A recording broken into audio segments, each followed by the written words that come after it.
Bueno, listo, ya estamos grabando. Entonces, evitar situaciones de daño, evitar que una situación de daño, evitar que algo. Seguir adelante. Ok, muchas gracias. O algo nos dañe. Voy hacia la anticipación de situaciones. Anticipación de situaciones. Roger, ¿qué piensa usted de la prevención? Evitar daños a futuro, en dado caso si se ha consumido por primera vez, ¿verdad? Evitar todo, dar a conocer todas esas consecuencias, ¿no? Ok, muy bien, muchas gracias. Sí, Yocabet Ortiz, sí estoy pronunciando correctamente su nombre. Sí, bueno, la prevención es como cuando vas a escuelas, a lugares que aún todavía no, o son una población vulnerable, para hablarles sobre el tema, ¿no? Sobre sus consecuencias y todo eso. Ok, muy bien, muchas gracias. Bueno, pues nos queda un poco claro acerca de la palabra de prevención. Primero hablemos de la prevención en general. Cuéntenme qué piensan, cuándo creen, quién creen que inventó la prevención o cuándo inicia la prevención, qué piensan de eso.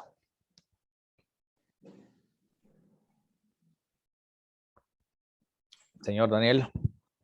Bueno, yo creo que un ejemplo muy fácil y muy claro lo tenemos desde el seno familiar, ¿no?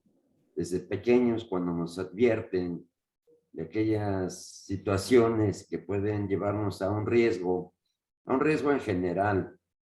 Cuando nuestros padres nos dieron consejos, nos trataron de hacer gente de bien, y algunos, en mi caso, bueno, seguimos un camino equivocado por algún tiempo, ¿no? Pero yo creo que todo parte del núcleo familiar, del entorno social, en algunas zonas de los usos y costumbres. Seguimos, desafortunadamente, aquí en el Estado de México, a pesar de que en 1950, en los años 50, la Organización Mundial de la Salud determina que el alcoholismo y el tabaquismo son enfermedades progresivas, incurables y mortales, pues seguimos manejando términos como vicio, ¿no? Yo creo que debemos de partir mucho de lo que nos inculcaron nuestros padres, nuestros abuelos. Sería un ejemplo simple, licenciado, es todo. Muchas gracias, señor Daniel. Juan Guerrero. Pues yo podría decir que es el evitar el consumo, ¿no? O sea, ya sea antes, durante, ¿verdad? Del problema en específico, la adicción, ¿no? Ya sea desde niño, sea adulto. Es como, bueno, yo supongo que es como pasar un mensaje, ¿no? Entre más información tenga la población, las personas, más se previene esto, ¿no? Eso, el consumo, ¿no? Lo que yo podría Muchas gracias. decir. Muchas gracias, Juan Guerrero y los demás compañeros que participaron. Sí, efectivamente, si hablamos de la palabra prevención, evidentemente nos viene a la mente evitar que algo suceda. Si nosotros hablamos acerca de la historia de la prevención, les preguntaba quién inventó la prevención, desde qué momento en la historia de la humanidad empezamos a hablar de prevención, cuándo podrían ubicar ustedes ese momento, qué se imaginan, en qué momento creen que inician procesos de prevención. Raquel Camacho. Pues yo pienso que la historia de la prevención se fue dando a través del conocimiento de las situaciones, ¿no? Pues como decía el compañero hace rato, el compañero, pozos que se viene transmitiendo, pues, ¿verdad? Que en la familia está caliente, te va a hacer daño, está frío, ¿verdad? Eso es lo que yo entiendo, ¿no? Que se viene transmitiendo a través del conocimiento, ¿no? Ya en el caso específico de las adicciones, pues, sí, el consumo, cuando se empieza a detectar, hacia la compañera también se empieza a detectar en las escuelas, en el ámbito social, en el entorno laboral, se puede dar ese caso de la prevención, pero en sí es es conocimiento transmitido, ¿no? A través de, pues de los seres humanos en general. Así es. Si nosotros hablamos de prevención, si tratamos de ver un poco la historia de la prevención como tal, empezaríamos a pensar, digo, algunos ahorita ya lo dijeron, prevención posiblemente viene desde la infancia, desde en el seno familiar, en donde nos tratan de prevenir algunas cosas, pero si hablamos en términos de la humanidad, pues yo pienso que la propia prevención data incluso de la aparición de las propias especies sobre la faz de la Tierra, ¿no? Es decir, independientemente de cuando el humano ya tiene una conciencia, desde mucho antes, incluso desde los nómadas, seguramente ya existían actos preventivos. ¿Como qué acto preventivo? Pues justamente como ya conozco un poco los ciclos de temperatura, ya conozco los ciclos de clima, entonces ya sé que viene un momento en el que o se termina el alimento y ¿qué tengo que hacer? Pues tengo que trasladarme hacia otro lugar. Es un acto de prevención. Voy a prevenir que no me quede sin alimento, que la población en donde existo muera, y entonces empiezo a realizar eso.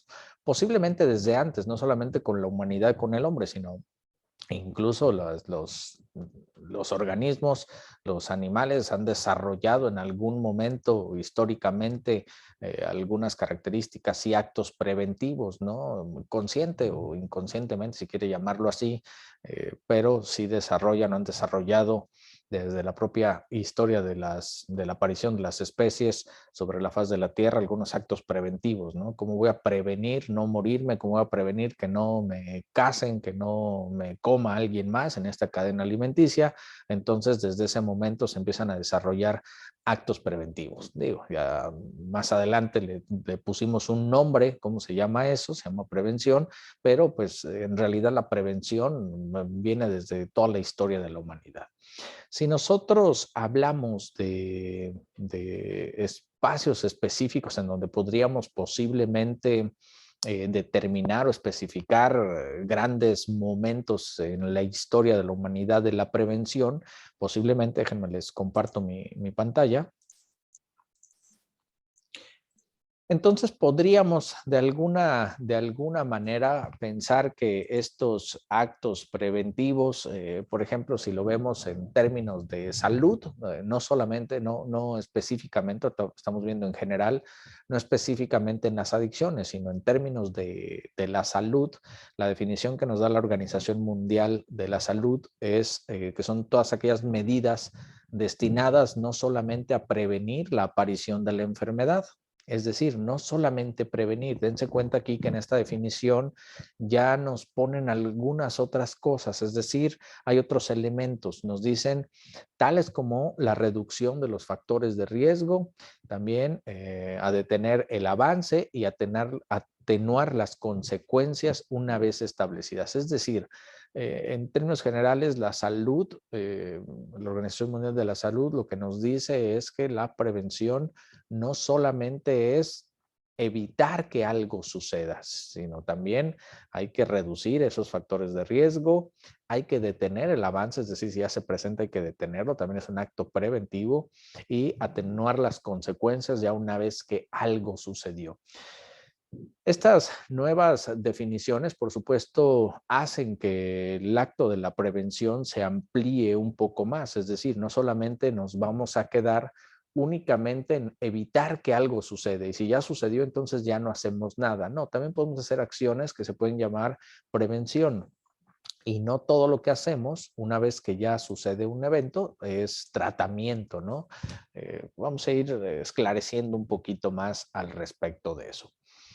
Pero si nosotros empezamos a ver estos principales acontecimientos históricos que podemos tener en la humanidad, ya un poco más concentrados en términos preventivos, ¿qué acto, qué caso creen que sean muy importantes en la historia de la humanidad como actos preventivos? Piensen un poco qué se les ocurre. Señor Miguel Ángel. Bueno, a mí se me ocurre que es la experiencia de cada persona, ¿no? A transmitir por lo que ha pasado para que ellos no pasen por lo mismo, ¿no? Sí, sí, evidentemente, el conocimiento de la humanidad, las personas, para transmitirlo y que no volvamos a caer en una situación como esa. Eva Martínez.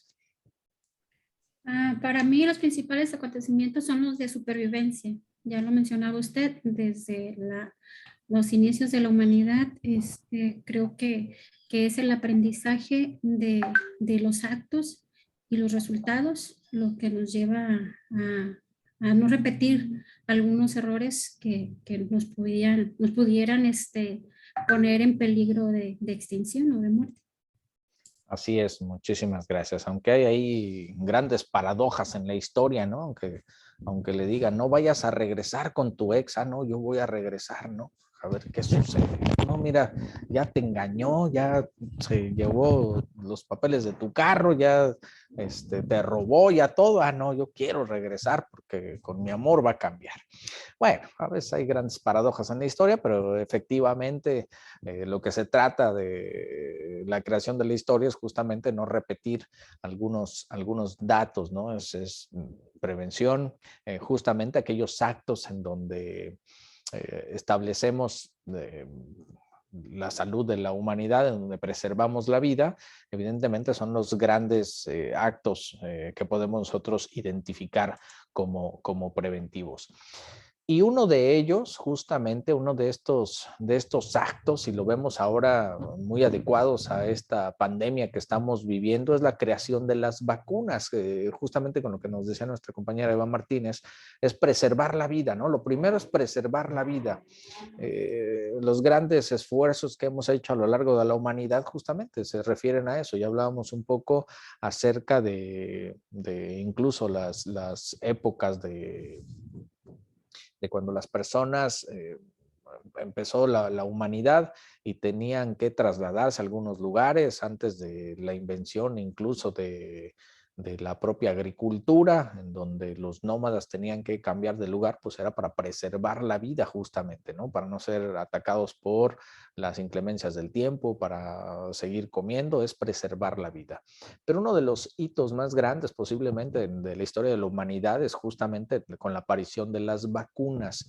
Y en ese sentido, con la aparición de las vacunas, por ahí dicen que hace más de 1000 años, cuenta la leyenda, ya en China, ya hay reportes que en China ya había las primeras acciones de vacunas. Sin embargo, pues no hay un registro como tal y evidentemente la población caucásica no iba a permitir que los chinos se llevaran el crédito. Entonces, oficialmente, pues inicia la historia de las vacunas en 1796 con un inglés. Dijeron, bueno, este sí es caucásico, sí es inglés, entonces aquí sí podemos identificar el inicio, ¿no?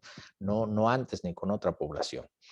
Entonces, 1796, Edward Jenner hace un experimento con vacas, específicamente para la viruela. Se da cuenta que tiene un efecto positivo y entonces ahí inicia como tal, digamos que el primer acto registrado de vacunación. Ya estamos hablando de una época en donde el conocimiento que tiene la humanidad, en donde hay una experimentación controlada, en donde ya hay algunos elementos sistemáticos para poder decir que están experimentando, que se están registrando los datos.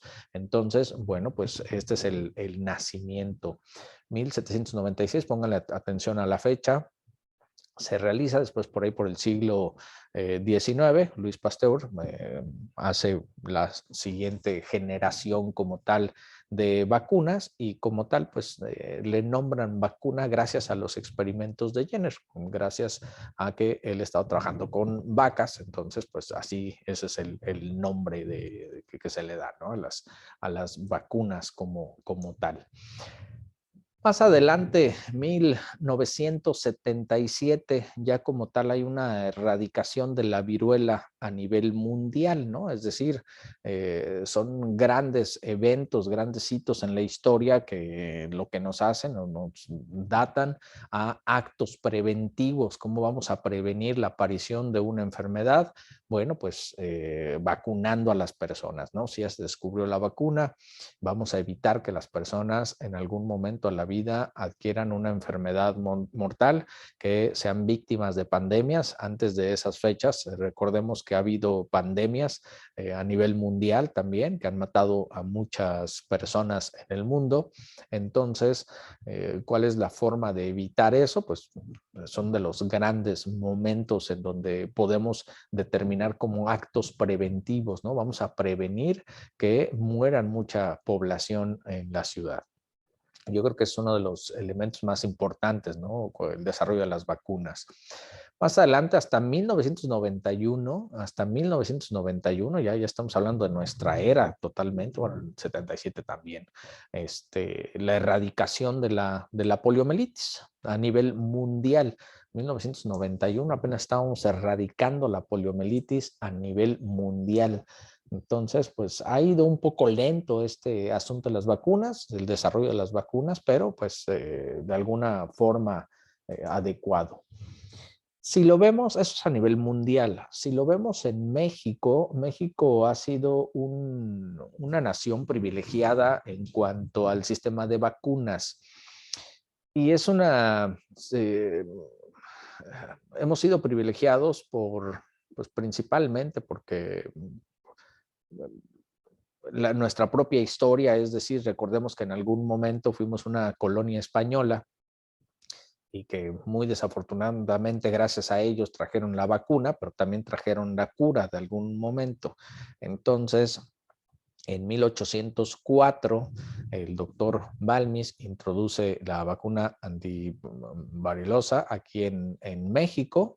Es la primera vez que llega. Me voy a regresar una diapositiva más. Dense cuenta, ¿qué año es cuando se hace la primera vacuna como tal? 796. 1796. Y entonces, ¿cuántos años pasaron para que a México llegara la primera vacuna? Unos 100 años. A ver, vamos a ver la fecha de nuevo. 1796. 10 años. Muy poco tiempo, ¿no? Solamente algunos años después viene la vacuna. Nosotros pensaríamos que en México, como siempre, todo nos llega después, años después, pero no fue así. Entonces nos llega la primera vacuna por ese intercambio que hay con los españoles, la introducen aquí, por eso es tan importante este personaje, el doctor Balmi. Seguramente en la ciudad en donde usted radica habrá una avenida, una calle que se llame así, doctor Balmis. Ahora ya sabrá por qué. A veces nos preguntamos por qué se llamará así esta calle, esta avenida. Justamente es por eso. 1908, aquí en México, entonces ya se genera una ley constitutiva del Instituto Bacteriológico Nacional, en donde ya se conforma como tal este instituto. Es decir, en 1908 estamos formando como tal una institución encargada de investigar qué pasa con las bacterias, qué pasa con algunos virus, con algunas enfermedades y cómo se van a atacar. Es muy temprano en nuestro país. Después, en 1926, por decreto presidencial, ya hay una vacunación obligatoria en la población mexicana. Eso es un hito muy, muy importante. Dese cuenta usted que ya como tal es un decreto presidencial, es decir, toda la población obligatoriamente se tiene que vacunar. ¿Por qué? Porque estamos hablando de salud, estamos hablando de la preservación de la vida, o estamos hablando de que las personas tengan mayor oportunidad a que no crezcan con una enfermedad, por ejemplo, con la poliomielitis, que en algún caso no mata a las personas, pero sí las incapacita, y es algo muy, muy triste, muy grave. Entonces, bueno, pues 1926 ya hay un decreto presidencial presidencial, 1926, ¿qué pasaba en México en cuanto, digo, estaba pasando esto, un decreto presidencial para vacunar a las personas, pero en términos de adicciones, en términos de consumo, ¿qué relacionan ustedes en 1926? ¿Qué cree que estaba pasando en México en el 26? No era disculpe, ¿no era cuando traficaban con whisky, el alcohol? Ándele, justamente había una crisis, principalmente en Estados Unidos, en Chicago específicamente, es cuando tenemos todos más o menos como esta historia de Al Capone y toda esta situación de la prohibición del alcohol. Entonces, pues empieza a haber un tráfico y se dan cuenta los vecinos del norte que aquí en México, pues ancestralmente ya producíamos, digo, una de las sustancias que prehispánicamente, antes de que llegaron los españoles, evidentemente, ya se producía una sustancia alcohólica. ¿Cuál era? El pulque. El pulque, exactamente, ¿no? Ese elixir, dicen ellos, de los dioses. Entonces, ya estaban, ya tenían conocimiento, ya sabían que, digo, no sabían de química, por supuesto, no conocían la tabla periódica, sin embargo, por propio conocimiento de experimentación, ya sabían que algunos derivados de algunas plantas podrían convertirse en un alcohol y pues tenía un efecto directamente, seguramente, también algunas de las comunidades ya tenían conocimiento del peyote, por ejemplo, que no es una bebida alcohólica, pero es una sustancia que puede tener, ya había. Sin embargo, aquí muy específicamente ya se tenía eso. En 1926, de hecho, antes que eso, a ver, la gente de Jalisco, ¿saben la historia del tequila? ¿Hace cuánto tiempo inició la producción del tequila? ¿De cuándo data eso? No tengo gente de Jalisco, sí, no me digan que no. Por ahí Horacio Bernal es de Jalisco. Yo soy de aquí de Nayarit, maestro. Ah, usted es de Nayarit, muy bien. Pensé que era de Jalisco. La producción de tequila data casi de 1800 y algo. Más o menos, ándele. Pero entonces, Sí. 1926, pues ya sabían en Estados Unidos que aquí en México ya éramos buenos para producir el alcohol y entonces, pues en algunas colaboraciones con algunos productores aquí también vinieron y enseñaron, pues empezaron a traficar el alcohol. En México no lo veíamos como una prohibición, era completamente normal que la gente consumiera. Y pues hasta ahí no veíamos todavía en México un problema de salud con el consumo del alcohol. Al contrario, era un buen negocio con los vecinos del norte, fabricarles y exportarles este alcohol. Dejaba mucho dinero.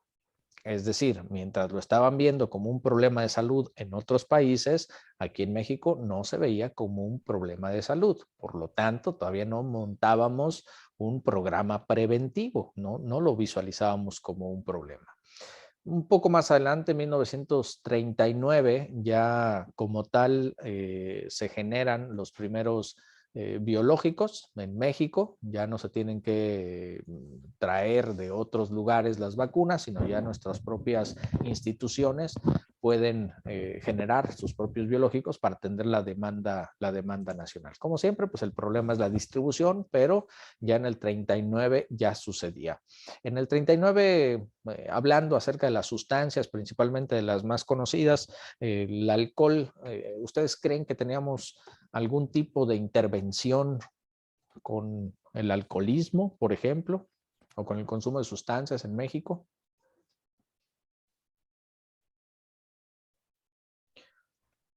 ¿Qué creen? ¿Qué se imaginan? ¿Había? ¿No había?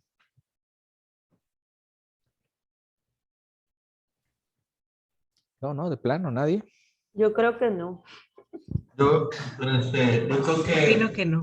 sí había, pero estaba muy aislado, por decir, como el programa de Alcohólicos Anónimos tiene muchos años aquí en México, pero pues no se le daba a lo mejor la difusión correcta o no lo veían como un programa serio quizás, pero sí había muchos años que ha existido esa parte después de la prevención.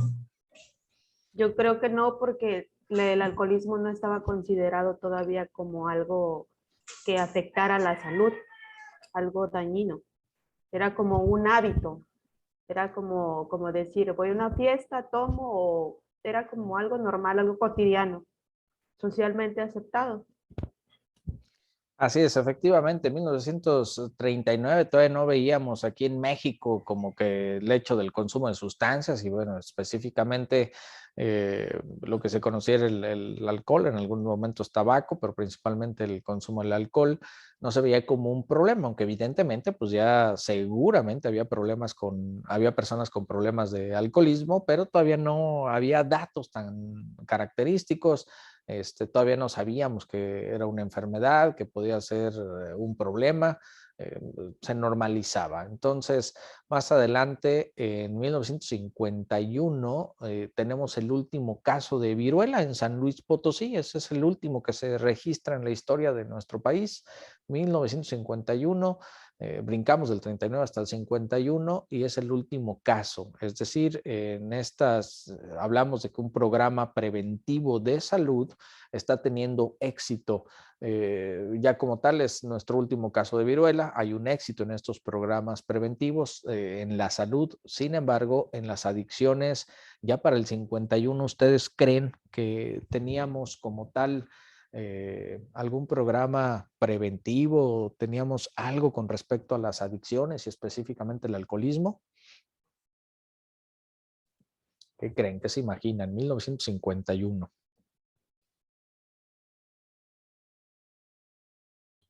Sí, ya tenemos un poco de conocimiento, licenciado, tomando en cuenta la cronología.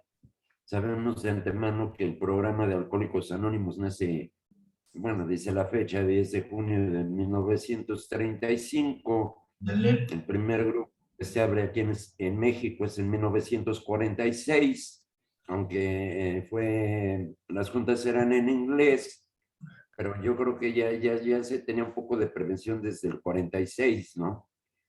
No es cuánto. Sí, en el 46 llegaron los primeros grupos de AA específicamente, primero a la ciudad de Monterrey, era específicamente para la población no solamente de habla inglesa, sino para los extranjeros, para los estadounidenses que vivían en Monterrey, que trabajaban en las industrias metalúrgicas. Sin embargo, ese grupo solamente operó solamente un año, y las cerveceras o las productoras de alcohol cerraron ese grupo porque lo veían como un riesgo. 5 años más adelante ya se abre otro grupo más en Ciudad de México, pero también para las personas de Estados Unidos. Ya hasta casi en los 60 es cuando ya oficialmente hay un grupo en Ciudad de México ya para los mexicanos. Sin embargo, en el 51 todavía no teníamos tanto. Es decir, sí, ya en Estados Unidos estaba funcionando AA, pero aquí en México todavía no arrancaba, no despuntaba esto. De hecho, 1951 es una fecha en donde no solamente tenemos en este último caso, sino tenemos una percepción en México de un arquetipo del mexicano que está elaborado por las películas. ¿Qué creen que sucedió también en 1951 hablando de películas y de historia? ¿Qué película creen que abrió nuestra vergüenza nacional del cine mexicano con 1951? Perdón, muchos le llaman el cine de oro, pero bueno. ¿No fue Al Capone, Scarface o algo así? No, El no, tráfico del whisky. en México. El tráfico de whisky fue en los 20s. El tráfico de whisky, México se vio beneficiado porque pues producía y les exportaba. Muchos se hicieron ricos también con esa situación, con ese tráfico del whisky hacia Estados Unidos, de producción mexicana. Sin embargo, en 1951, mientras estábamos teniendo el último caso de viruela, es decir, un programa preventivo de salud, estaba teniendo éxito. Por otra parte, también teníamos una situación social en donde en 1951 oficialmente es se proyecta la primer película con la que históricamente se abre esto que le han llamado el cine de oro, que es una película llamada Ya en el Rancho Grande, ¿no?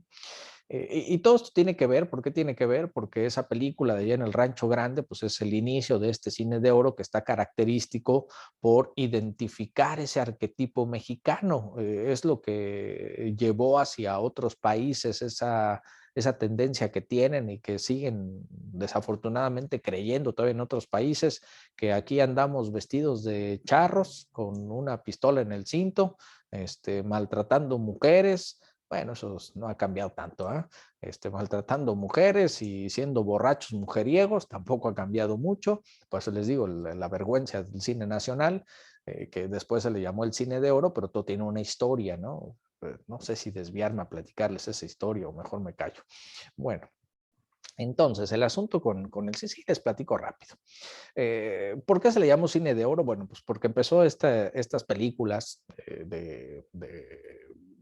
del cine mexicano, en donde pues, la representación eran esos eventos de charros, bebedores, mujeriegos y demás, haciendo un arquetipo del mexicano, en donde pues las producciones carecían muchísimo, ¿verdad? De un guión adecuado, de una actuación adecuada, eran muy exagerados, no tenían una secuencia, como se grababan en diferentes momentos, estaba el charro ahí, se bajaba del caballo y entonces cuando entraba a la cantina, como pues la toma la habían hecho después, no había una continuidad, si se bajó del caballo con, no sé, un pantalón negro con las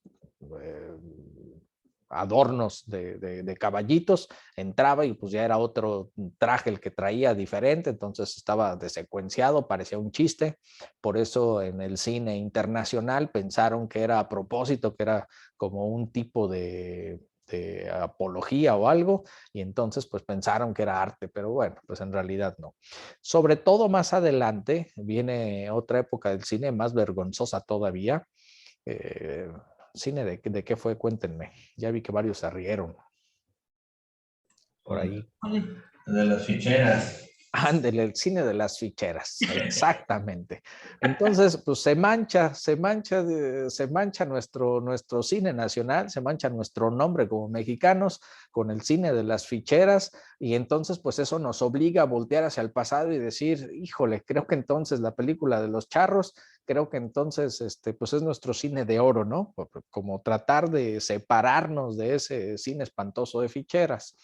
Más adelante, por supuesto, en la propia historia de las producciones, después de que acaba el cine de ficheras, en donde pues ya saben que lo malo siempre se relaciona con los aspectos de una nación, de un país, en donde si hubo algo bueno, mediano, más o menos, pues no importa porque ya está manchado por ese cine. Entonces éramos conocidos internacionalmente por el cine de ficheras y en un esfuerzo por tratar de cambiar eso, viene algo que le llamaron la nueva época o el nuevo cine mexicano. ¿A partir de qué película? Más o menos saben qué película fue la que nos llevó al nuevo cine mexicano, que ya no era de charros, ya era un cine un poco más crítico, un poco más artístico, con un contenido social, con un mensaje claro. Más o menos yo pienso que lo abrió algo así como Amores Perros. Por ahí más o menos es como el inicio de nuestro nuevo cine mexicano, digo, es decir, les cuento esta historia. ¿Por qué? Porque 1951 es importante en ese sentido. Es decir, estamos hablando de que no había un programa preventivo del consumo de sustancias, específicamente el alcohol. ¿Por qué? Pues porque estábamos haciéndole apología, estábamos aplaudiendo, estábamos haciendo en alto como tal esa imagen, esa figura del tienes que beber, ser borracho, mujeriego, parrandero y demás, porque pues ese es el arquetipo que existe. Entonces, bueno, pues muy lastimosamente así sucede, es decir, 1951 todavía no tenemos como tal un programa preventivo, todavía ni siquiera sabemos que eso es una dependencia, al contrario, estamos fortaleciendo, estamos fomentando, porque de alguna manera esas películas estaban fomentando el consumo de sustancias, el consumo de alcohol, estaban fomentando. Entonces, si seguimos con la historia un poquito más adelante, vamos a llegar igual, en 1951 hay un inicio de la vacunación contra la tuberculosis. Ya propiamente empiezan a haber programas preventivos más establecidos en México, pero una vez más estamos concentrados en la salud de la población, no tanto en las dependencias. Más adelante, 1954, ya tenemos como tal la producción de la vacuna contra la tosferina, contra la difteria y contra el tétanos.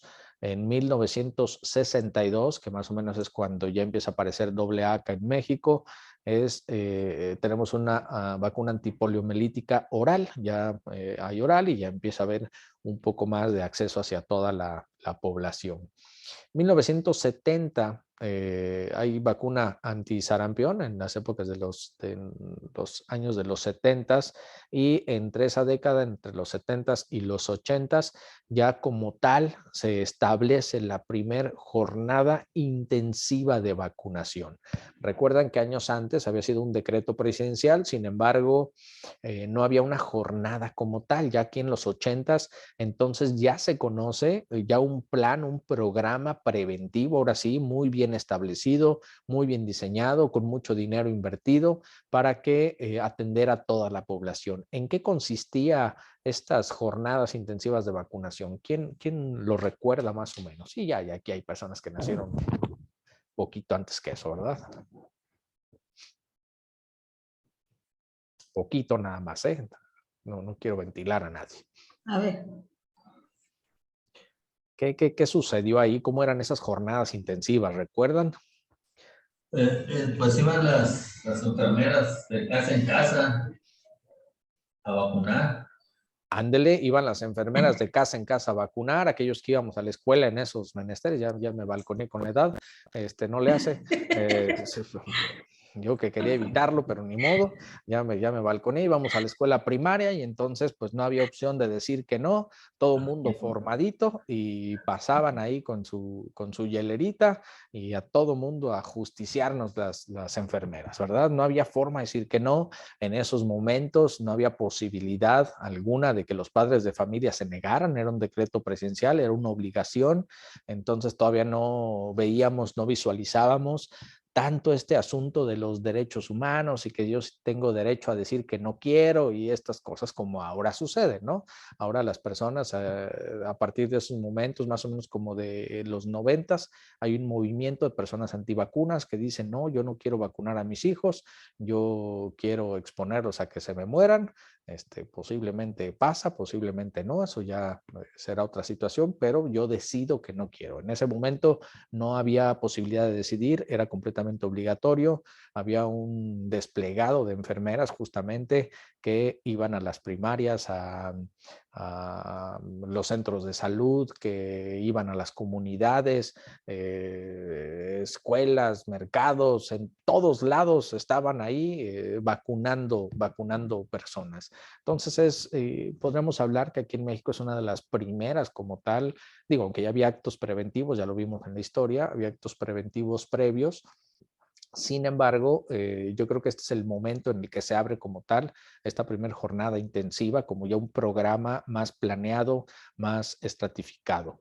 Entonces, bueno, tenemos esta situación. ¿Qué estaba pasando por ahí entre los 70s y los 80s en términos de adicciones? Cuéntenme, platíquenme. ¿Qué sucedía?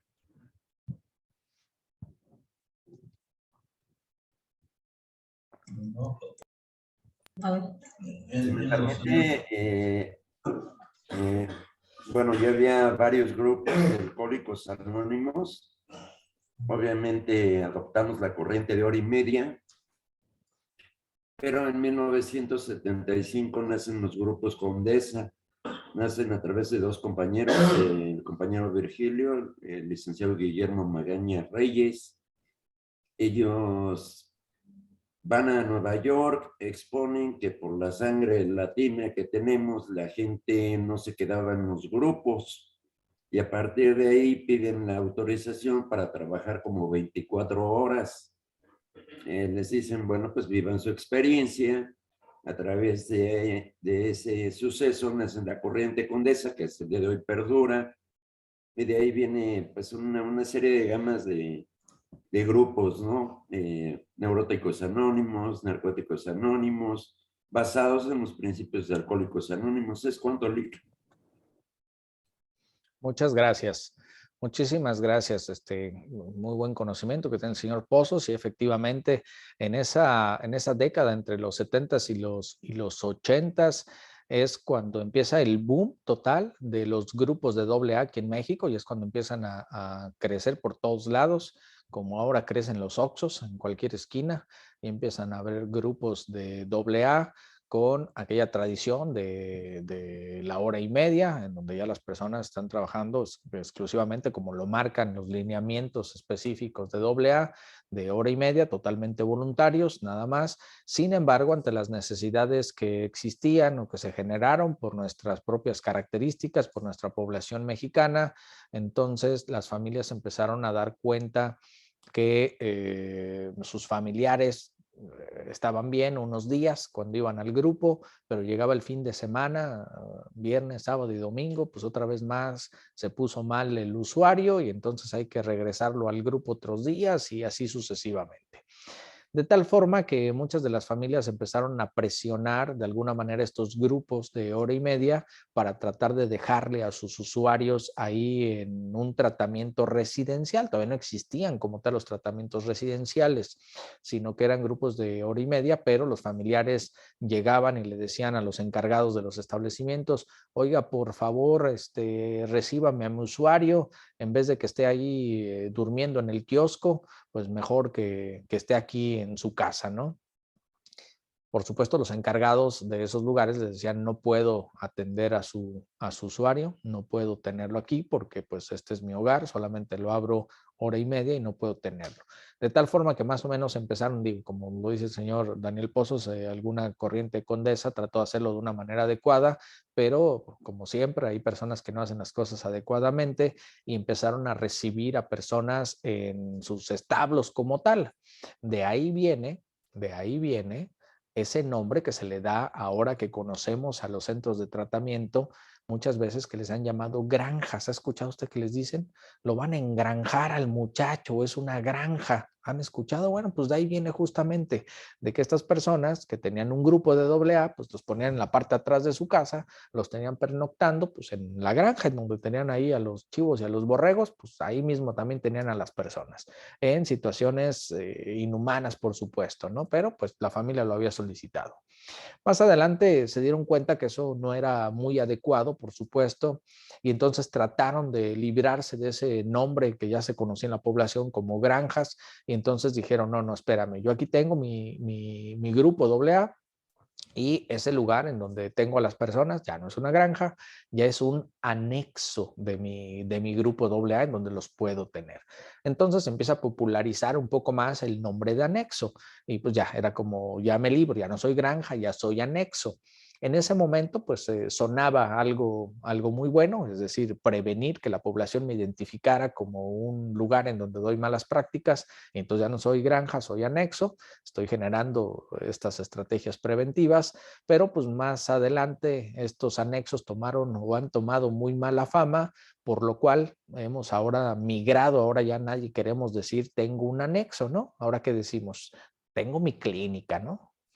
Soy una clínica. Ay, carajo, ¿qué te hace una clínica? Cuéntame, ¿qué instalaciones tienes o qué? No, pues es lo mismo, pues, pero pues yo le llamo clínica o la pinté bonito y le puse ahí una piscina, entonces ya es clínica. Ok, ¿y qué más haces dentro del tratamiento? No, pues sigo haciendo lo mismo. Bueno, pues no eres una clínica, eres un anexo bonito, pero nada más.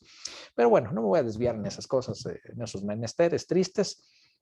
Pero bueno, pues en esos momentos, en ese inter, cuando las personas estaban justamente en estas granjas, en estos anexos, justamente hubo muchos como tal, hacia la Secretaría de Salud hubo muchos avisos en donde había un maltrato hacia los usuarios, en donde los tenían en muy malas condiciones, en donde ya estaban tomando mucho mayor fuerza los derechos humanos y decían, pues es que los usuarios no pueden estar ahí en esas condiciones, y entonces con eso se genera como tal la apertura para que hasta el 90, hasta 1999, o sea, se duró una década entre el 70 y el 80 de recolección corrección de diferentes informes de abusos para los usuarios, para que en la siguiente década se empezara a generar la norma oficial, es decir, la Secretaría de Salud dijera, vamos a prevenir, vamos a hacer un acto preventivo para que no se maltraten a los usuarios, para que no se tengan en malas condiciones, y entonces vamos a normalizar el tratamiento. Y es la primera vez hasta el 99 que se genera una norma oficial, es decir, dictamos cuáles son las políticas que tienen que seguir los centros de tratamiento en adicciones de manera residencial. Esa primer norma era muy fuerte, era muy dura, lo cual obliga necesariamente, se generó en el 99, por allá por la fecha del 2000, nos tocó, afortunada o desafortunada, afortunadamente, me tocó estar en la experiencia, pues estaba yo apenas ingresando a la Facultad de Psicología. Entonces la Secretaría de Salud toma a algunos de los muchachos estudiantes inocentes y les dijo, van a ayudarnos a hacer una visita a los centros de tratamiento que existen en el país, váyanse a ver qué tanto cumplen con esta norma. ¿Y qué creen que nos sucedió? ¿Qué se imaginan que nos pasó? Íbamos inocentes, pobrecitos, a tocarle a un centro de tratamiento de adicciones y decirles con nuestro chalequito como los del INEGI, que sea CONADIC, Secretaría de Salud, vengo a ver qué tanto cumple usted con su norma oficial 028. ¿Qué creen que, cómo creen que nos recibieron? ¿Qué se imagina usted? Pues de mala manera. Nos corrieron. Nos corrieron. Sí, Bendiciones, señor. bendiciones nos dieron, dice. Ándale, pues. Bendiciones. Sí, si bendiciones le llama que nos persiguieron con machetazos, justamente así sucedió. Sí, sí, no es broma, de verdad. A mí me tocó la zona de Veracruz participar, me tocaron algunos estados, en Veracruz específicamente, en un centro nos persiguieron a machetazos, tuvimos que ir corriendo al carrito, mientras el chofer ya se iba arrancando, nosotros con nuestra mochilita de adolescentes ahí corriendo, nos tuvimos que subir, en otros lados nos apedrearon. No les digo qué nos pasó en Nayarit, porque pues muchos son de ahí, pero bueno, no sucedió. Entonces, esa norma era muy rígida y después, hasta una década más tarde, ya aparece, gracias a esos reportes que se levantaron a esa situación, ya aparece la nueva normatividad oficial, que es un poco más light, ¿no? La primera norma oficial generaba más o menos que los establecimientos tuvieran que parecerse como a un centro de salud, un centro hospitalario, que ningún establecimiento a nivel nacional podría cumplir, y más adelante, pues ya con la nueva norma ya es un poco más ligera, ya da más oportunidades. Y esta nueva normatividad creo que se va a aligerar un poco más, pero todavía no sale. Les vuelvo a compartir mi pantalla para quitarles de la cabeza cómo me veía yo corriendo ahí, escapándome de los machetazos. No queremos que eso suceda. Bueno, entonces, entre 1970, que ya se hace la primera vacuna antisarampión, 1980, donde hay esta primera jornada, también a la par, ya dijimos, es el gran crecimiento exponencial de los grupos AA, entonces sí, ya históricamente en México, ya estamos hablando acerca de movimientos como tal de tratamiento, es decir, ya es un tratamiento inicial, son acciones preventivas, porque ya dijimos en la definición que no solamente la prevención es evitar, sino también detener un daño que ya está existiendo. Entonces, bueno, en 1980 está esta primera jornada, ya sabemos que en México sí ya estaba sucediendo algo, todavía no desde nivel oficial, pero pues ya estaba pasando algo. 1990 nos da tenemos el último caso de poliomielitis en Tomatlán, Jalisco, orgullosamente jaliscienses, el último caso. Después, más adelante, hasta el 96, es el último caso de sarampión. Hubo por ahí una situación en donde hasta el 2008 hay otra campaña masiva de sarampión y rubiola, todo porque justamente en esta época, entre el 96 y el 2008, tomaron fuerza aquellas llamados movimientos antivacunas. Muchas personas ya es cuando empezaron a a no querer vacunarse, a no cumplir con una legalidad, con el desconocimiento, a no creer en la ciencia, sino simplemente en opiniones, y entonces pensar que eso no funcionaba, y entonces hay algunos rebrotes gracias a esta situación. Por lo cual, bueno, pues hay una nueva campaña masiva de sarampión y rubiola. Hasta el 2009 ya es como tal, conocemos la primera vacuna de la influenza, que seguramente ustedes ubican y conocen perfectamente. Y pues 2021 ya sabemos qué sucedió, ¿verdad? No tenemos que platicar la historia del 2021. En cuanto a pandemias en México, conocemos perfectamente que unos carajos chinos se comieron un murciélago. No, no es cierto, ¿eh? No vaya a creer que lo estoy diciendo de verdad, es un mal chiste. Bueno, pues todos conocemos la historia de nuestra pandemia que estamos viviendo en este momento, hasta la época actual, que ya tenemos vacunas, ¿no? Ya tenemos algunas vacunas, ya tenemos movimientos preventivos, ya tenemos acciones preventivas. Es decir, en estos términos empezamos nosotros a conocer como tal algunas acciones de la vacunación como tal, de estos movimientos preventivos, tanto a nivel nacional como específicamente en términos de adicciones. Es un panorama muy general. Primero de salud, muy específicamente mezclando un poco de qué se ha hecho en cuanto a las adicciones. Pero si nosotros hablamos específicamente de las dependencias, ahora sí ya muy especialmente pasar de la parte de la salud hacia las adicciones, vamos a ver algunas situaciones que han pasado. Primero, hay un cambio, puede haber un pequeño cambio en la definición, ya específicamente la prevención de adicciones. Sí hay un cambio. Se los muestro este pequeño cambio que puede existir. Ahí sí pueden ver mi pantalla, sí, ¿verdad? De repente tengo aquí un retraso en la imagen. Esta definición de la prevención de adicciones son la que más me gusta a mí. Hay muchas definiciones, evidentemente, pero esta la publica en los Centros de Integración Juvenil. Dicen que son acciones dirigidas a identificar, evitar, reducir, regular o eliminar el consumo no terapéutico de sustancias psicoactivas, tal como riesgo sanitario, así como sus consecuencias físicas, psíquicas, económicas, familiares y sociales. Y me gusta esa definición porque abarca todos los terrenos, ¿no? Es una definición muy completa, abarca todos los terrenos, nos dice que no solamente evitar, sino identificarlos, es decir, ya con el hecho de que estemos identificando y estamos haciendo un acto preventivo.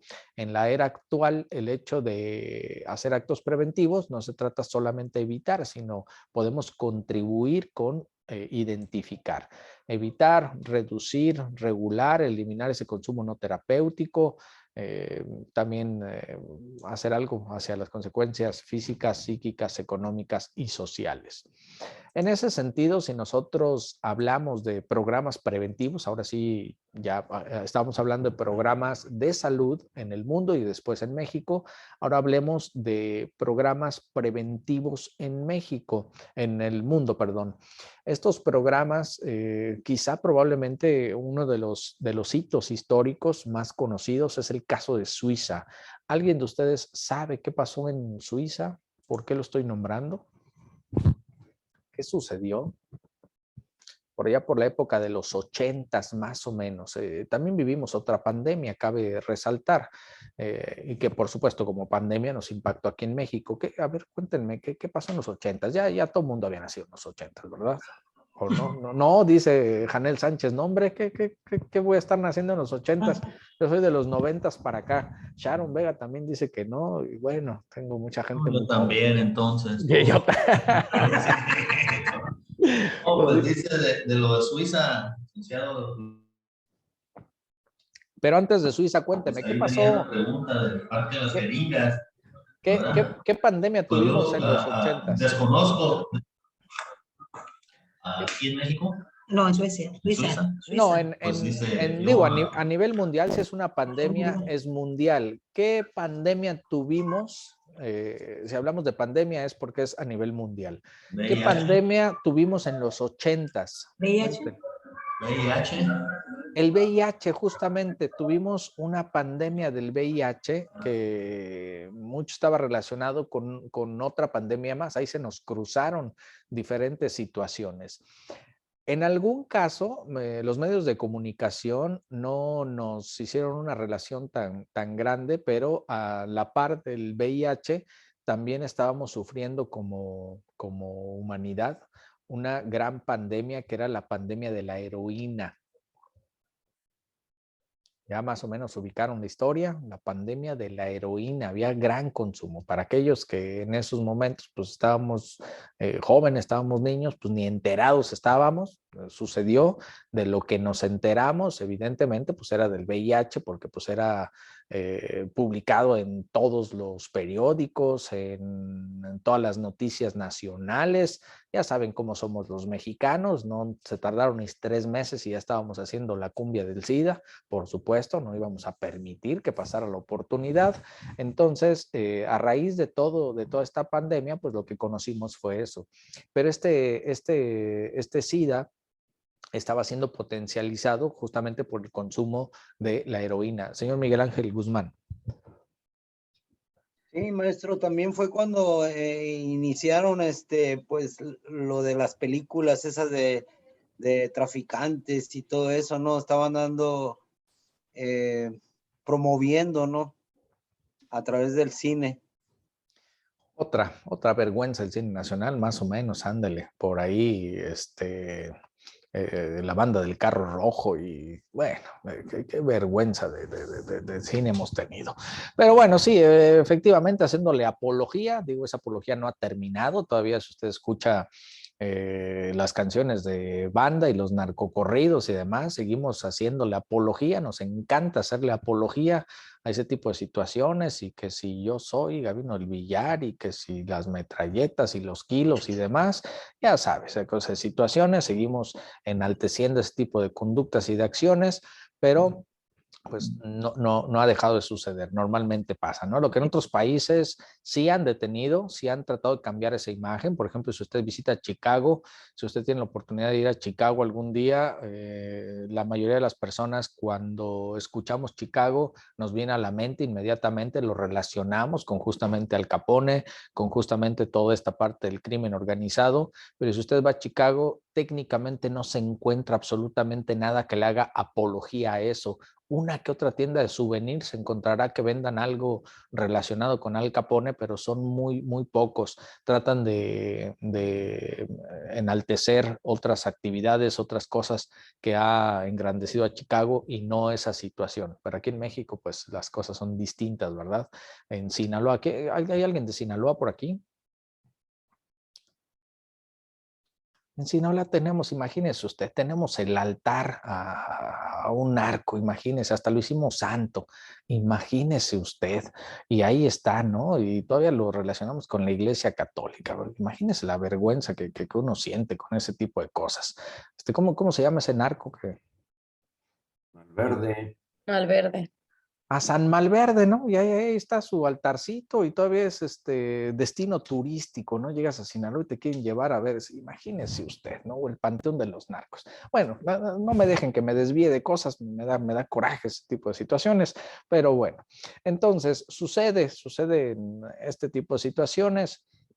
En México, por supuesto, en esas épocas, en esos años, pues teníamos como tal, como todo el mundo, esa pandemia, insisto, regresando ya a lo sustancial, teníamos la pandemia del consumo de la heroína. Mundialmente teníamos esa pandemia y la heroína, como normalmente el consumo ha sido por vía inyectada, entonces pues eso potencializaba o generaba también un problema que venía con el virus del SIDA.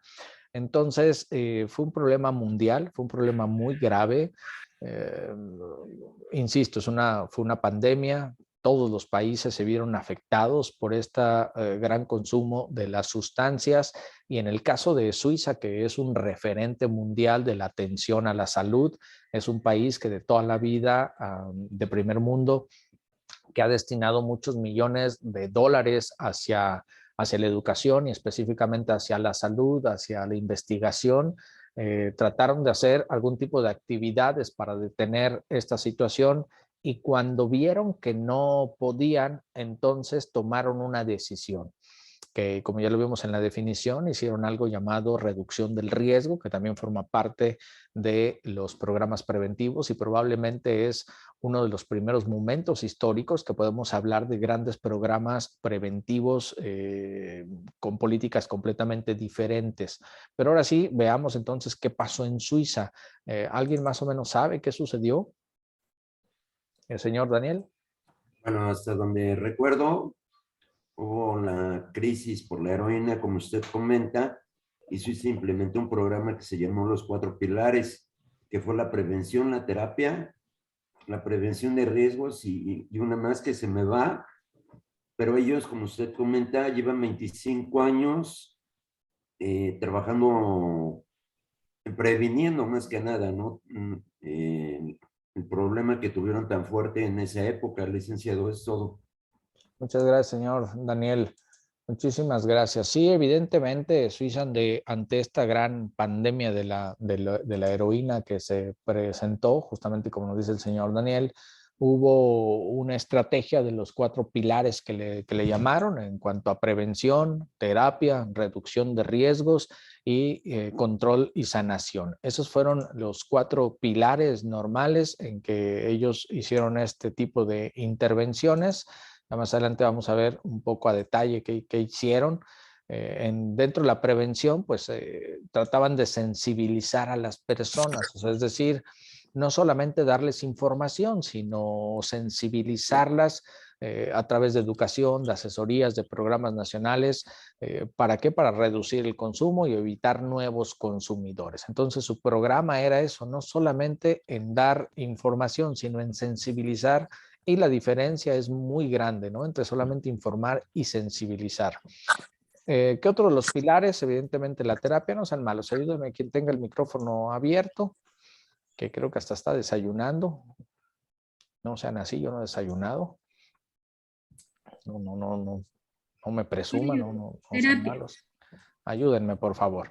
Entonces, dentro de la terapia, estos toxicodependientes pues ya recibían atención médica y psicológica, además de una prescripción médica controlada de heroína específicamente, y pues de esa forma ya podían mejorar su integración social y laboral. Es decir, dense cuenta, en esos momentos, en esa década, Suiza innovó estos cuatro situaciones, 4 paquetes para poder intervenir como tal con la población, con una pandemia, le dio un acceso rápido y además innovó justamente porque decían cómo no se hacía en otros lados del mundo este tipo de situaciones. En cuanto a la reducción del riesgo, que este es un dato muy importante, los estados como tal, los puntos geográficos políticos que componen los diferentes departamentos de Suiza, deberían de, o legislativamente, tenían que obtener la infraestructura necesaria o incluso apoyar a instituciones privadas para reducir esas consecuencias sanitarias y sociales del consumo de drogas. Ahorita les platico cómo lo hicieron. Es un dato súper importante, por eso es el caso de Suiza muy sonado. En cuanto a control y sanación, consecuencias negativas para la sociedad del consumo de los estupefacientes, la situación era ser reducidas con las medidas que tuvieran que hacer para hacer cumplir esas prohibiciones de las drogas ilegales. Muy específicamente en Suiza, hablando de la reducción del daño, en aquellos casos en los que se dieron cuenta que no podían ya hacer ningún tipo de acción, en donde ya no podían darle tratamiento a las personas porque simplemente no querían, porque estaban en una etapa, según Prochaska y Clemente, de precontemplación, en donde no querían ser atendidos, aunque era gratuito, aunque les daban todas las oportunidades, todas las facilidades, había mucho dinero invertido, las personas simplemente no querían, porque pues ya lo vimos con la dependencia, con la tolerancia, tenían estímulos muy altos en cuanto a niveles de dopamina, tenían ya como tal en su sistema de recompensa del cerebro, ya estaba muy establecido y entonces pues no deciden tener este tratamiento de tal manera que Suiza decide decide dejar de perseguirlos, dejar de criminalizarlos y decir, en vez de que estemos persiguiéndolos, de que estemos tratando de darles un castigo o una sanción por el consumo de sustancias, mejor vamos a concentrarlos en algún lugar. Vamos a tratar de que consuman en un lugar, vamos a tratar de que no estén esparcidos, que estén en un solo lugar, y habilitaron un parque conocido ya después en medios locales como el Parque de las Jeringas. En este parque las personas tenían la oportunidad de asistir, de estar en este parque, de poder comprar la sustancia, de poder venderla, de poderse inyectar. Ahí se ven las imágenes, son imágenes de esa época reales, evidentemente. Vemos por ahí un par de personas que se están inyectando en ese momento. La imagen capta dos personas que se están inyectando heroína, y entonces pues es un hito. Por supuesto, en esos momentos Suiza fue muy criticado por esta situación como un país permisivo. Sin embargo, pues ellos tenían muy clara la intervención que querían hacer, y en este sentido pues son grandes programas preventivos que hacen. Más imágenes, un poquito más de imágenes.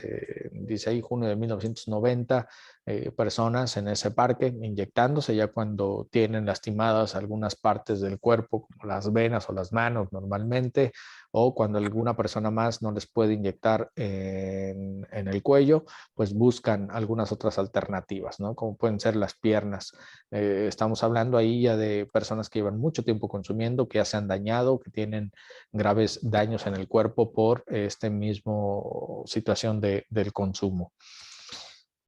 Por supuesto, fue tan sonado este tipo de situación. Siempre hay personas que tratan de ayudar a aquellos que están con una dependencia, y alguna forma de ayudar a esos programas que se van generando es pues algunos voluntarios que empezaron a ir a ese parque a proporcionarles alimento, ¿no? Como ahora lo vemos a todo nivel nacional, y muy específicamente aquí en las fronteras, en toda la zona fronteriza, hay muchas asociaciones que atienden tanto a migrantes como a personas en situación de calle, adictos, que incluso aquí en Tijuana es muy particular una zona que le llaman el Bordo o el Canal, en donde hay una gran cantidad de usuarios de sustancias, específicamente heroína. Todavía sigue con ese boom, y van las personas y les entregan algún tipo de alimentos, o les entregan ropa o cobijas ahora que empieza el frío. Este tipo de situaciones. Siempre ha habido históricamente personas voluntarias que tratan de ayudar o disminuir ese dolor en las personas, ¿no? Son como históricamente las primeras acciones o programas preventivos. Hay una foto más, una noche común y corriente, una noche como todas las noches. Había grandes personas ahí pernoctaban, ahí dormían, ahí había intercambio y consumo de sustancias en este parque Suiza. Muy triste la situación, muy triste el caso. Sin embargo, un poquito más adelante se empezó a salir de control todo esto. Apenas 2 años después, en el 92, hacen un primer cierre nocturno, en donde ahora sí, ya primero habían establecido este lugar como un lugar seguro, en donde las personas sabían que no había persecución policíaca, sabían que podían consumir ahí, que podían estar. Sin embargo, pues insisto, se salió de control, los vecinos empezaron a quejar y había muchos disturbios, estaba aumentando muchísimo y el consumo, y en realidad no había muchas como tal medidas sanitarias. O sea, es decir, se seguían concentrando ahí, pero no había un cambio como tal en las cifras o en los datos. Entonces cierran este parque en el 92, pues las personas ya estaban acostumbradas a estar ahí, por supuesto no lo iban a permitir así nada más porque sí, tan sencillo como eso. Hay un gran desalojo, hay enfrentamientos, por supuesto. Después toman otro lugar de la ciudad. Ya cuando le cerraron el parque, pues ahí los toxicómanos intentan derribar, no intentan, derribaron las rejas, trataron de tomarlo, por lo cual Suiza tiene que tomar una acción todavía un poquito más agresiva, que es la primera creación de las salas de venopunción. ¿Qué son estas salas de venopunción? ¿Alguien sabe qué es eso? ¿A qué se refiere?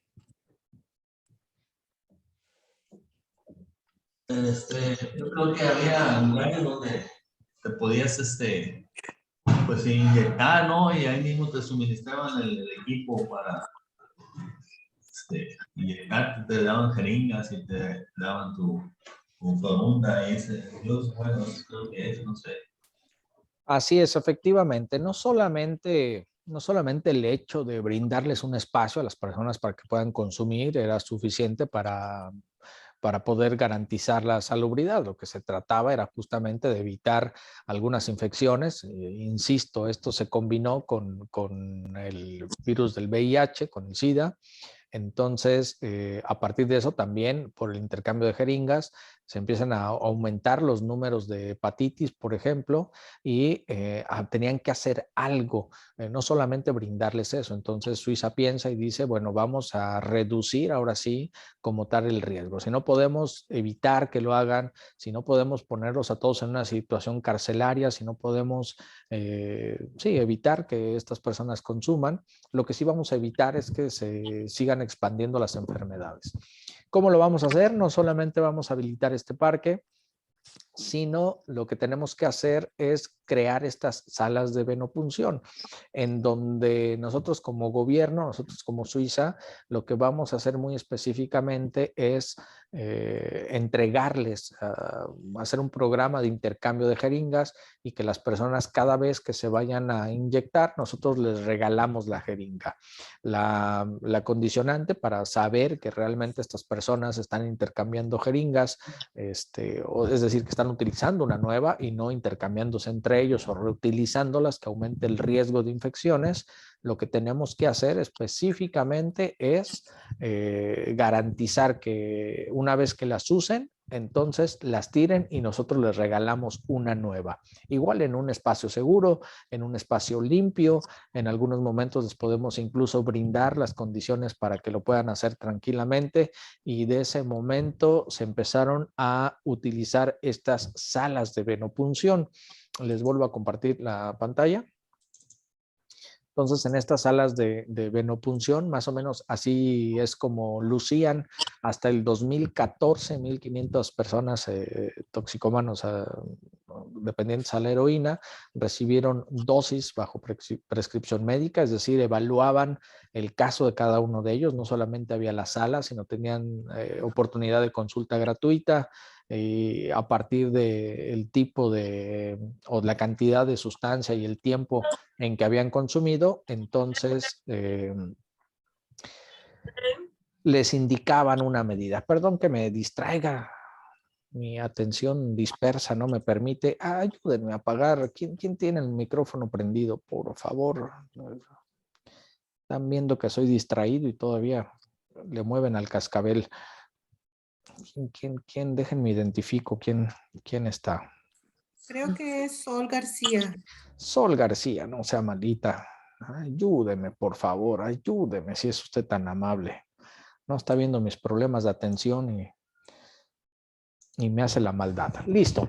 Entonces, bueno, en este caso específicamente, pues es un avance muy importante para el caso de Suiza y para el mundo, un ejemplo que puso el hecho de decir vamos a descriminalizar, vamos a dejar de perseguir, vamos a evitar, si no podemos detener el consumo, si no podemos cambiar las actitudes y los deseos de las personas, lo que sí podemos hacer es reducir el daño, reducir el riesgo, evitar que crezca, que se haga más grave el problema. Entonces, hacen estas pequeñas salas de venopunción, son la primera versión que hay.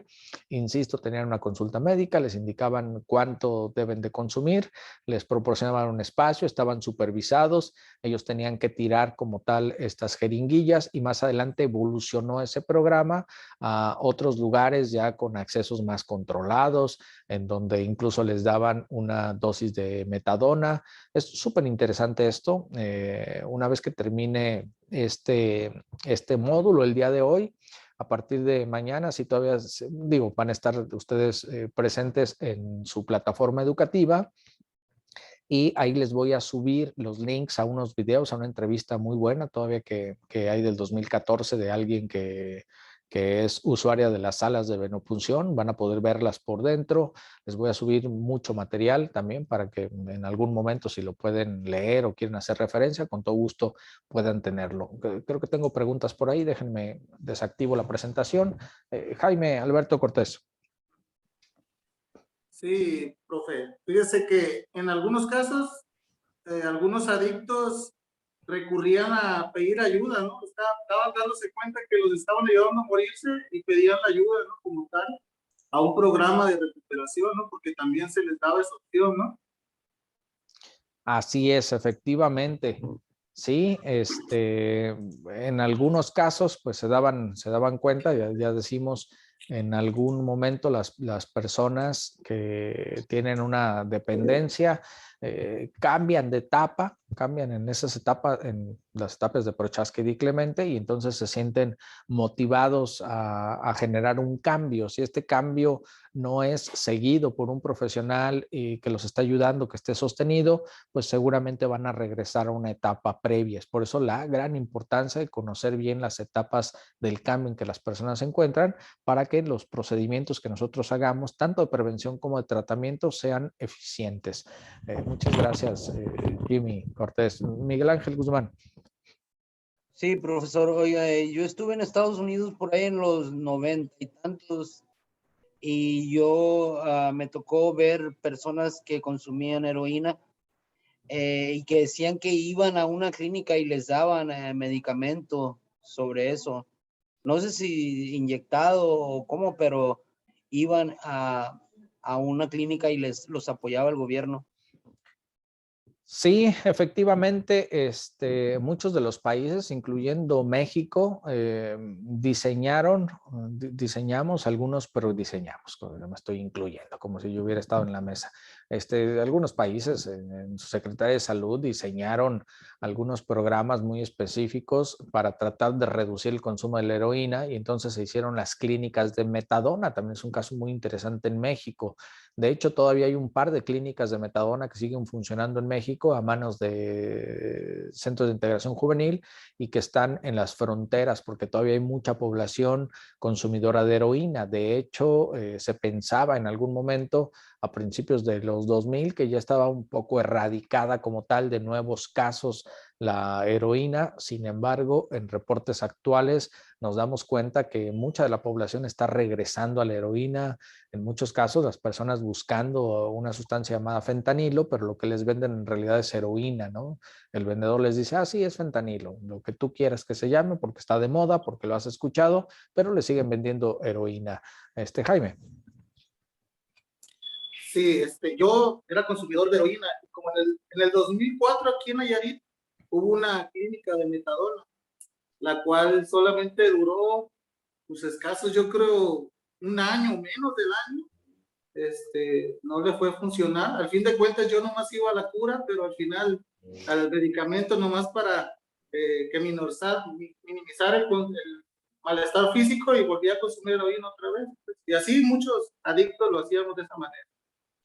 Claro, desafortunadamente los programas aquí de metadona no estuvieron tan bien diseñados, de tal forma que muchas de las personas consumidoras de heroína justamente hacían eso, ¿no? Acudían solamente por la metadona, como ya lo dice el compañero, la cura, es decir, reducir esas sensaciones negativas, pero más adelante pues estaban buscando ya la dosis que les generaba esa sensación, ese sentido. Y pues en realidad no funcionaron. Ahora han cambiado un poco los programas y, insisto, siguen habiendo por lo menos dos. Entiendo que en Ciudad Juárez hay una, y aquí en Tijuana me parece que hay dos clínicas de metadona todavía. Bueno, más o menos así en términos a nivel mundial. Eva Martínez, cuéntame. Bueno, a mí me deja pensando todo este relato sobre lo sucedido en Suiza, lo de la plaza de las jeringas, el parque de las jeringas, y me queda el análisis de qué pasó. No sé si en el link que usted nos va a compartir para leer el día de mañana, ¿qué pasó con esa generación? Vaya, es como dar banderazo, para que todos los jóvenes, independientemente de la edad, condición social, vaya y libremente, pues, se ponga a consumir sin ningún tipo de prohibición y de pilón después cuando ya empezaron a generarse otro tipo de situaciones en cuestión de salud, como usted lo decía, que la hepatitis y el contagio de muchas enfermedades y que tuvieron que abrir centros para lo de las jeringas, vaya, para que fueran a utilizar nada más una jeringa y evitar así los contagios. Bueno, toda esta apertura como un permiso para la gente joven y me imagino que también gente grande, pudieran consumir libremente. Socialmente yo me pongo a analizar, no sé qué pasó y me deja ahorita su relato como en una novela, como en un capítulo, como en un título de decir, ay, estoy en tal capítulo, ¿qué pasó? O sea, ya cuando empezaron a luchar contra, así me lo estaba imaginando como una historia, un relato, que empezaron primero a luchar en contra, cuando vieron que era imposible que la gente siga consumiendo, bueno, vamos cambiando la forma de tratamiento, y que se abrieron todos estos centros y me quedo pensando, bueno, ¿qué pasó en el otro capítulo? ¿Qué pasó con esta generación de jóvenes o de gente que me imagino, yo los veo ahí en las fotos, gentes jóvenes en edad productiva? ¿Qué pasó con Suiza? Que ahorita actualmente que ya estamos hablando de más de una década después, ¿qué pasó con esa gente? Suiza estará llena de pura gente productivamente hablando, vieja, o sea, mayor, o esa gente se logró detener, recapacitó, llegaron a tocar un fondo, funcionó su programa de abrirlo libremente, no sé, me quedan muchísimas dudas, me queda muchísimo interés, me queda muchísima intriga también el pensar, funciona el que le des libertad o más bien funciona el otro tratamiento de estarlo sensibilizando y todo eso.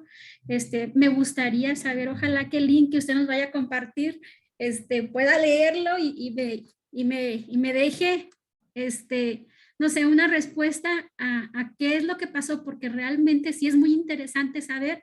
Se me hace esto como un experimento social, vaya, que aplicó Suiza y que estamos en tiempo como para saber cuáles son los resultados. Yo creo que ya pues después de más de una década ya podemos saber qué pasó y si funciona eso o no funciona, qué es lo que recomiendan o qué es lo que no recomiendan. No sé si nos vaya a compartir esa parte y si no, pues recomiéndeme un libro donde yo me pueda quitar esta curiosidad. Gracias. Muy bien, Eva, muchas gracias. Pues hay muchas intrigantes, por supuesto, evidentemente, que qué bueno que esto despierta la curiosidad, porque es la mejor manera de ir buscando más información, ¿no? No solamente con esto, sino seguramente en la tarde espero que vaya a googlear ahí qué pasó con Suiza, qué sucedió, quiero ver más, quiero ver videos, se van a enterar de muchas cosas. Evidentemente, no solamente, yo sé que pareciera ser, y fue muy criticado Suiza, efectivamente, porque pareciera ser que estaba dando esta apertura, ¿no? Como siendo muy liberal, como fomentando, incluso algunas veces que estás fomentando el consumo. Sin embargo, recuerdan que antes hablábamos de los 4 pilares que trabajó Suiza. No solamente era esta parte de la reducción del daño, sino también muy estratégicamente Suiza lo que hizo es a la par montar programas preventivos, montar tratamiento para aquellos que sí decidieran tratarse y el control también, ¿no? Controlar, es decir, abarcaba todos los sectores de la población, no solamente quedarnos con esta parte en donde parece ser que solamente fomentan el consumo, no, también hacían, por supuesto, es por eso que Suiza se convierte en un referente mundial histórico de este tipo de programas, en donde sí tuvo un impacto positivo, evidentemente. También ¿Qué pasó con algunas personas? Muchos de ellos, pues algunos murieron de sobredosis. Recordemos que la heroína es una de las sustancias que pueden generar una sobredosis, que es lo más fácil que pueda suceder. Muchas personas han perdido la vida a consecuencia de la sobredosis de heroína, y aquellos que quedaron vivos todavía.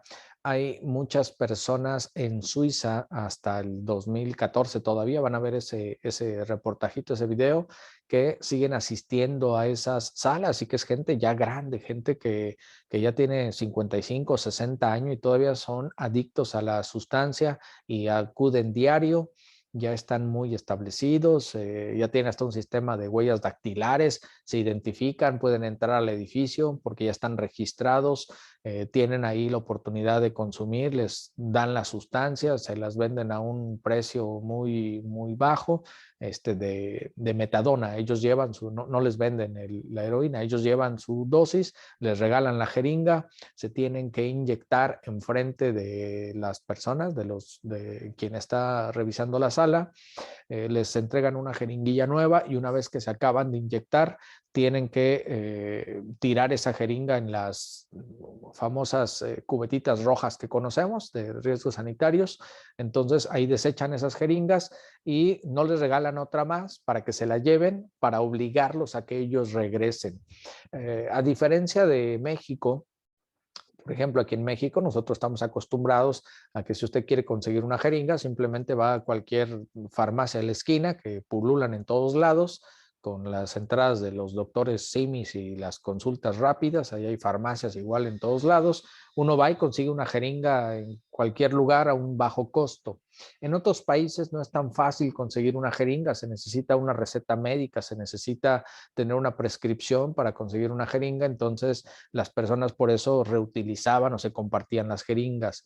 De esta forma, una forma de evitar este tipo de contagios, lo que hacen es, les dicen, tienes que venir a este lugar, es un lugar seguro, un lugar en donde estás vigilado, en donde hay todas las medidas sanitarias, en donde te tienes que desinfectar primero, y entonces yo te doy la jeringa, te la regalo, la utilizas y enfrente de mí la tiras, la desechas. Si mañana quieres volver o al rato quieres volver a consumir, no pasa nada, vuelves a venir y te vuelvo a regalar una jeringa que vas a tirar en ese momento. De esa forma, las personas pues ya no tratan de conseguir una jeringa por fuera, ya saben que alguien se las regala, ya saben que se pueden inyectar una dosis ahí, y con la metadona pues aumentan estos efectos negativos.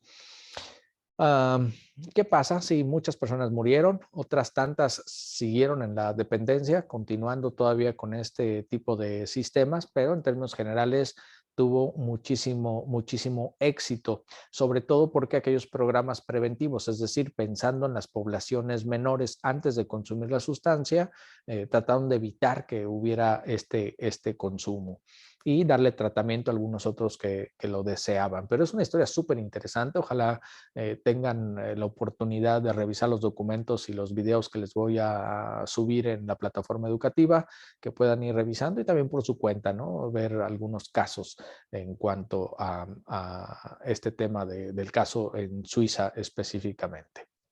Bueno, ¿alguien más? Participación, pregunta, comentario. ¿Alguien más? Iris. Sí, gracias, doctor.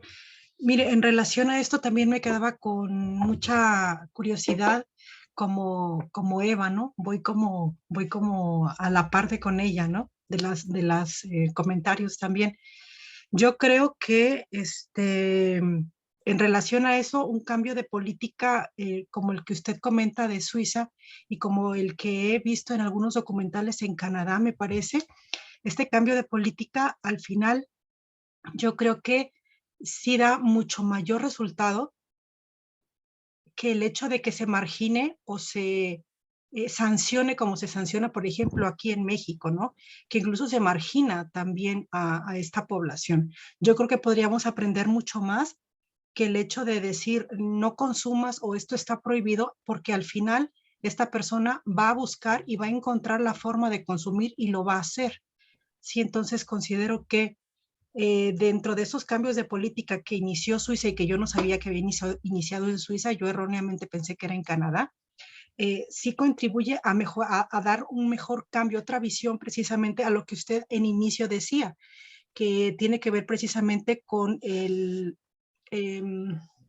la prevención, ¿no? Que es prevenir, reducir, detener y precisamente activar o atenuar estas consecuencias. Si estas personas, por ejemplo, en el ejemplo claro que usted dice de Suiza, tienen a estas personas en un lugar que está vigilado, que está, que tienen estadísticas, que tienen toda esta investigación, no se margina como se margina en este caso, ¿no? En México. No sé si alcanzo a dar la idea de manera clara, pues, pero creo que eso es un muy buen programa que lo que tenemos nosotros o lo que no tenemos aquí en México, porque me queda muy claro que México pues no es preventivo, ¿no? Ni siquiera para nuestra salud propia, ni siquiera para cualquier otra cosa. Aquí en México no hay nada de prevención.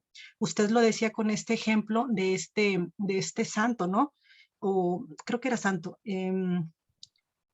Reducir los factores de riesgo, ¿no? Y luego ya sale un corrido, y luego ya salen una película, y luego ya salen, no sé, vestimenta. Entonces no hay materia de prevención aquí. Entonces creo que desde este punto de vista que comentaba Eva, yo consideraría muy particularmente, obviamente no sé mucho de esto, pero lo que he leído poco, creo que este cambio de política beneficiaría mucho más que esta restricción que se hace de no consumir, más bien de negar esta situación cuando nosotros la vivimos incluso dentro de nuestra misma casa y voltear, ¿no? Voltear hacia otro lado para no ver esa realidad. Y esa realidad ya nos consumió y ya nos consumió desde hace muchísimo tiempo.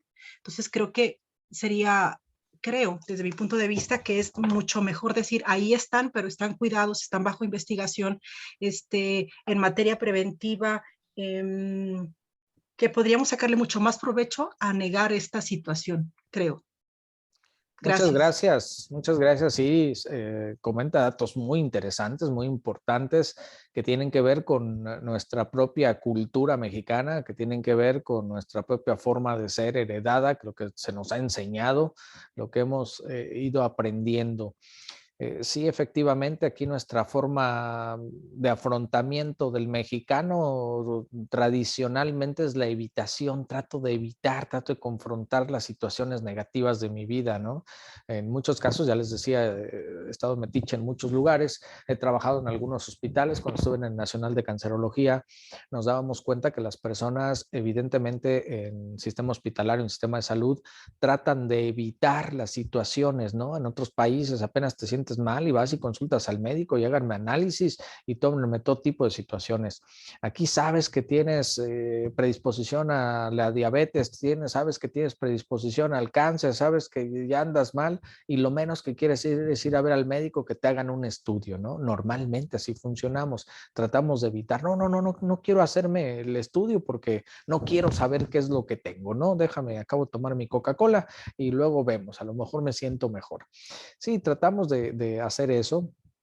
Hay otro caso muy específico dentro del mundo, que es el caso de Portugal. Efectivamente, también como nos mencionabas, Iris, muchas gracias por el comentario. También son programas que han funcionado muy bien, que nos ponen un gran ejemplo de cómo tratar algunas de las situaciones.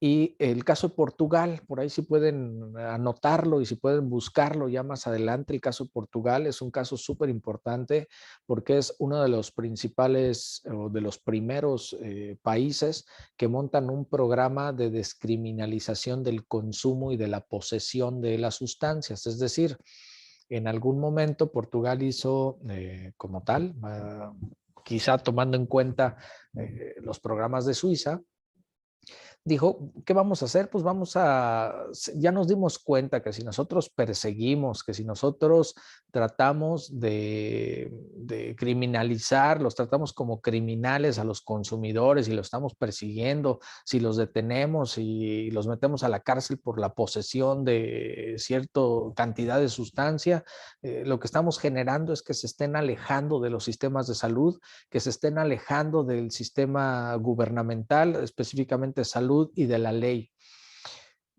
Vamos a hacer algo distinto y entonces Portugal decide descriminalizar, o sea, es decir, generar una ley en donde dice si eres consumidor o si eres portador de una cierta cantidad de sustancia, evidentemente si andas por la calle con media tonelada de sustancia, pues evidentemente no es algo agradable, pero si traes alguna cantidad para el consumo de 2 o 3 días y te agarra la policía, te llegan a ver, no pasa absolutamente nada, al contrario, te invitan a que puedas tener tratamiento, hay programas de tratamiento adicional a solamente la ley de descriminalización, también generan programas de tratamiento que son gratuitos, de fácil acceso, en donde ya las personas, usuarios de una sustancia, no se sienten perseguidos, es decir, no se alejan de las instituciones públicas, al contrario, se van acercando y el hecho de acercarse, de decir, oye, pues ya me acerqué, regálenme una jeringa,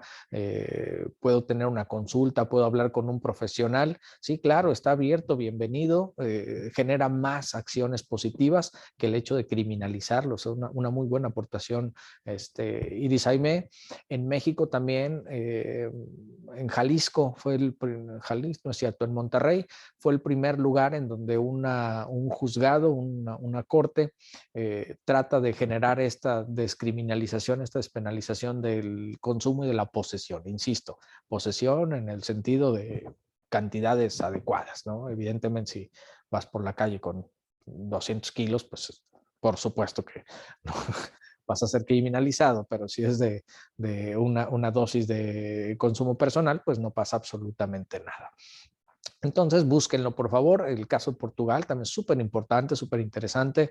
Nos da un referente de las primeras acciones mundiales de programas preventivos verdaderamente funcionales.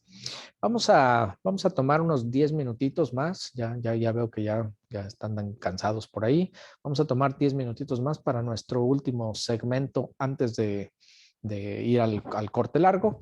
Entonces nos vemos en 10 minutitos. Muchas gracias por la atención todos.